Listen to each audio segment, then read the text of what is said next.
Welcome back to our regular scheduled program, I guess. That was a wild ride. Speaking of wild rides, have you ever wondered why, as you age, you don't appreciate an amusement park and roller coasters like you once did?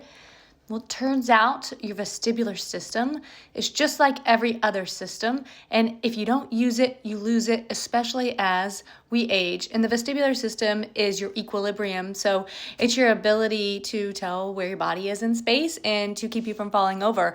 And often when we're little, we love spinning rides and all that sort of thing because we have a young, fresh, vibrant vestibular system that can handle changes in forward and back motion, side to side motion, all the directions. And as we age, our system gets less tolerant to that. So we don't want to be exposed to those sorts of things because it makes us feel sick, makes us feel just kind of gross and off balance. And so it's important to keep your vestibular system as sprite as all your other systems, not just so that you can ride roller coasters as you age, because who really cares about that? I mean, I kind of do. Keeping our vestibular system trained is great to prevent falls as we age and to keep us balanced and just to keep us healthy. How do we keep our vestibular system sprite? Well, you could go to a carnival every weekend, or you could do exercises that help train your vestibular system. The eyes are the window to our vestibular system, our inner ears. We use our eyes and feedback from our environment to train the systems. Visual ocular motor exercises, and I will teach those to you now. I'm going to teach you 3 of the basic ones. In the clinic, a lot of times I'll use like a letter on a Post-it, like a letter A written on a Post-it. But right now we're gonna use the tip of the pen, okay?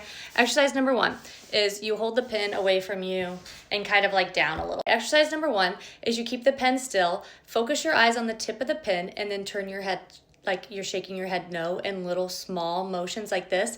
The goal is to keep your eyes focused on the pen and not let it lose focus, okay? And then if you can do that, the goal is to go as fast as you can, maintaining that for extended periods of time. I normally have my patients work up to where they can do this for 2 minutes without feeling like they want to throw up. These often will provoke symptoms, but what I always tell patients is go to the brink of your symptoms and then back off and let yourself fully recover with all of these exercises.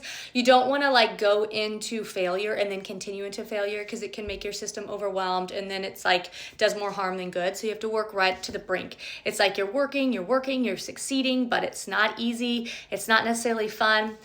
I feel overwhelmed. Let's take a moment to recover back to baseline. And then once you're recovered, you start the other exercise. So that's exercise number 1. Exercise number 2, you move both your head and your pen in opposite directions. So my head goes this way, my pen goes the other way, but I keep my eyes on the pen and then I switch. Eyes are on the pen, going opposite way.